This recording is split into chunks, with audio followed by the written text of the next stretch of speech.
कोयटा से चीफ जादी बीबी सुल्ताना मरी ने आज कायदे अवाम शहीद जुल्फकार भुट्टो के 95वें सालगिरह के मौके पर अपने एक बयान में कायदे अवाम शहीद जुल्फकार अली भुट्टो के सुनहरे हरूफ में खराज अकीदत पेश करते हुए कहा कि भुट्टो एक अजीम लीडर होने के साथ साथ सच्चे पाकिस्तानी थे।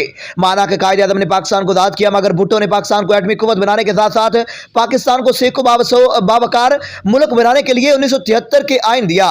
आज भुट्टो के इन नाकाबिले फरामोश कुर्बानियों की वजह से आज पाकिस्तान दुश्मनों की बदनजरों से महफूज है। भुट्टो एक फर्द नहीं, एक नजरिया का नाम है और यह नजरिया भुट्टो आजम के शक्ल में आज भी पाकिस्तान पीपल्स पार्टी में नजरियाती कारकुनान में जिंदा है और जिंदा रहेगा। शहीद जुल्फकार अली भुट्टो ने पाकिस्तान पीपल्स पार्टी बनाई सिर्फ गरीब आवाम के लिए, जिनको अपना हक मिल सके। आज इनके 95वें सालगिरह के मौके पर हम ये दुआ करते हैं कि हमारे शहीद कायद की तरह हमारे नौजवान लीडर बिलावल भुट्टो जरदारी भी हमारे कायद शहीद जुल्फकार अली भुट्टो इस पार्टी और इस कारकुनान को वो इज्जत और वो जगह दे सकें जिसकी उम्मीद यहां पर पार्टी के नजरियाती कारकुनान को इससे कल भी भुट्टो जिंदा था, आज भी भुट्टो जिंदा है। भुट्टो जिंदाबाद। चेयरमैन पाकिस्तान पीपल्स पार्टी जिंदाबाद।